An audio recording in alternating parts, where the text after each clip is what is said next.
in today's lesson, we are going to learn phrasal verbs that go with the word money. So you can use all of these phrasal verbs with money. Many of my students want to learn phrasal verbs so that they can sound more natural when they speak English. And perhaps more importantly, they need them to be able to understand native speakers when they speak. So we can't help the fact that native speakers use phrasal verbs, so it's really important to at least learn the most common ones. So if you're ready to learn our money phrasal verbs, let's get straight into the lesson. The first phrasal verb is to club together. If people club together some money, they each put a little bit of money in the same pot to be able to make a bigger purchase. For example, when he retired, his colleagues clubbed together to buy him an expensive watch. In our family, we prefer to club together some money to be able to buy one bigger gift instead of buying lots of smaller gifts. So this is what some families do. Rather than buying everybody one small gift, £5 or £10 per person, you put all of that money together, so what each individual family member would have spent, you put that together so that you have a larger amount, and in that way you're often able to buy a bigger present, perhaps something that the receiver might have wanted for a long time and couldn't really justify buying that for themselves. So by clubbing together, you can make that happen. The next phrasal verb is to set aside. If you set aside some money, you save or you allocate that money for a specific purpose. It's important to set some money aside for emergencies. So it's important to have a little pot of money there, set aside, ready in case there is some sort of emergency. She sets aside a little money every month to buy Christmas presents. Christmas is probably the most expensive time of year for British families, so by setting aside a little money every month, they can spread that cost, and when Christmas comes, there's hopefully a little pot or a little amount there ready to be spent on Christmas presents or Christmas food or whatever things may need to be bought at that time of year. The third phrasal verb is to run out of, and if you run out of money, you have no money left. They always run out of money before the end of the month. So they always spend everything before the month has finished. Most people get paid once a month in the UK, usually the last working day, but it definitely depends on the company. And so if you run out of money before the end of the month, you're going to find it really difficult to buy any essentials that you might need in the last days of that month. Another example could be, what would you do if you ran out of money while on holiday? So here I've used the phrasal verb, but I've also used a second conditional. If you want to learn about conditionals, I've already made a lesson. You can find that in the playlist Study Grammar with Me. The reason that we have used run out of in the past simple is because I don't think this is a very likely situation to happen. Remember, we use the second conditional to talk about unreal or unlikely situations in the present or in the future. So hopefully, if you go on a holiday, you'll be prepared, or you'll have some sort of emergency fund or a way of getting money in case of an emergency. So that's why this is a second conditional. What would you do, hypothetically, if you ran out of money while you were on holiday? The next phrasal verb is to put down. If you put down money, you pay a part of something, usually as a deposit. In fact, we often say to put down a deposit. That's one of the most common collocations with this phrasal verb. And it's always useful to learn phrasal verbs with the words or the phrases that they go with most often. When she bought her house, she had to put down some money as a deposit. So most people don't have the 200, 250, 300,000 pounds that you need to buy a house in the UK.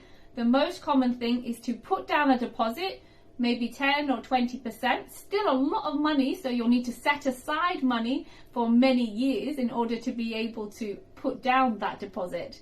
But you put down a deposit and then you make the mortgage payments for the remainder of the term, usually 25 or 30 years.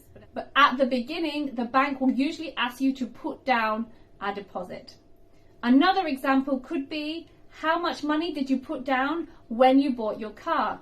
Again, a car is another major expense. Many people don't have the cash lying around to be able to buy a car outright.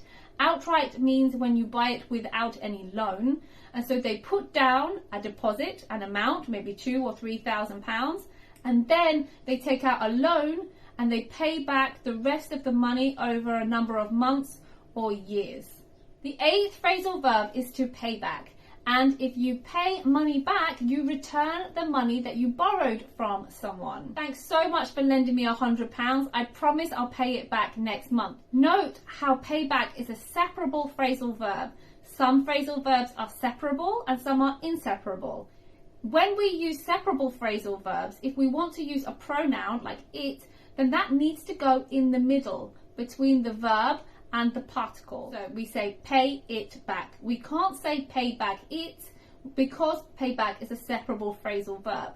So when you learn a new phrasal verb, it's also a good idea to make a note of whether it is separable or not. And you can also do that by writing an example sentence. So we can say pay back the money or pay the money back. But then when you use a pronoun, you have to put that in the middle. Pay it back. It's never possible to say pay back it. In another example, we could say, I can't go out tonight. I need to pay back the money I owe my parents. We can also use this with somebody. You pay somebody back the money that you owe them. So we can say, I need to pay my parents back. The next phrasal verb is to build up. And if you build up money, you gradually increase the amount that you have. We are trying to build up some money to be able to buy a house. This is quite similar to set aside, but here the focus is on really increasing that day by day or month by month. Set aside is maybe you take an amount of money and you allocate it and you don't have to add to it once you have reached your target amount. So it's really common when you say set aside an emergency fund. But with build up, the focus is really on increasing that amount gradually. I've built up some cash to take with me on holiday. 10 is to pour into, and this is to put a large amount of money into something. If you think of the verb to pour, which we often use with a liquid like a drink, quite a significant amount comes out all at once. So when you pour money into something, you put a lot in all in one go. Note how we use this with pour something into something else. So we are pouring money into our house renovations at the moment. So we are spending a lot of money. If anybody's ever done anything like house renovations, it's always more expensive, costs a lot more money than you originally planned, and you spend a lot of your money doing that. The government is pouring millions of pounds into reforming the healthcare system. Again, we're pouring a lot into something else. So you pour money into something. Number 11 is to fork out. And if you fork out money, you often spend money that you maybe hadn't planned on spending, or you're very reluctant to spend it on that, maybe because you feel like it's not worth it. After our flight got cancelled, I had to fork out a lot of money on hotel accommodation. So it's annoying, your flight has been cancelled, and now you have to fork out, you have to spend unplanned money on hotel accommodation. His kids asked him for money to go to the cinema, so he forked out about £20 to pay for the tickets. Number 12 is to hand over money. This can be physical from your hand to another person's hand, or it can be metaphorical in that you don't actually touch the money. And we'll look at two examples. When she bought the tickets, she handed over the money. So in this case, maybe she paid cash and she literally handed the money in her hand to the cashier. When they bought their house, they handed over a deposit of £20,000. When you're talking larger sums of money, you don't usually carry that around in cash. You probably write a banker's check or you do a bank transfer. So you're still handing over that money, although it literally never touches your hand or the recipient's hand. The next one is to save up, and this means to keep or not spend money that is set aside for a particular purpose. It is quite similar to set aside when you have saved up money, but with a particular purpose in mind. What are you saving up for? So in this question, I'm asking, why are you putting money to one side every month, or when you have extra cash, what are you saving up for? Maybe it's to buy a special treat, or maybe you're going on holiday. She's saving up some money to buy a new car. So she's gradually accumulating. She's not spending that money because she has an idea of what she wants to spend it on in the future. The next phrasal verb is to use up. If you use up your money, you spend all of it so that there is nothing left. This is where the verb use is a little bit different to use up.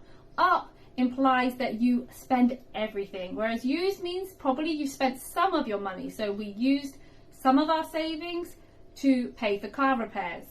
We used up our savings to pay for car repairs suggests that you have had to spend basically every penny. When you buy a house, you'll probably use up all of your savings. A house purchase is an expensive business, and so in that case you'll probably find that you spend everything. Number 15 is to chip in. This is very similar to club together, the idea being that everybody puts in a small amount to create a larger amount so that you can make a bigger purchase. All the neighbours chipped in to repair the communal zones. In some communities, everybody chips in a monthly amount, and when that gets to a higher number, enough to do something with, then they will do some repairs or hold a community event. Another way of doing it is they find out there's a problem and it's going to be expensive, so they ask everybody to chip in, and between all of the neighbours, they can cover the cost without it falling on one person. If we all chip in £5, we'll be able to buy him an amazing present. So think of the difference. If everybody spends £5 individually, you can't buy very much. But imagine if there's 20 people each contributing £5, you have £100 and you can buy a pretty great present for £100. The last phrasal verb is to squirrel away. Remember the pronunciation of that word, to squirrel in British English. So to squirrel away is to do exactly what a squirrel does, is to save something, in this case money. A squirrel squirrels away his acorns, but it is to save that money for a time when you don't have the money that you need. So you'll often squirrel away some money for a rainy day. And what we mean by that is not literally a rainy day, but it's a time when you face more hardship, maybe a job loss, or another type of crisis where you need money and you might not have enough to cover that. We've managed to squirrel away some money for an emergency. They were glad that they had squirreled away some money when the economic downturn hit. So that is everything from me today. Thank you so much for watching. Come back soon for a new lesson.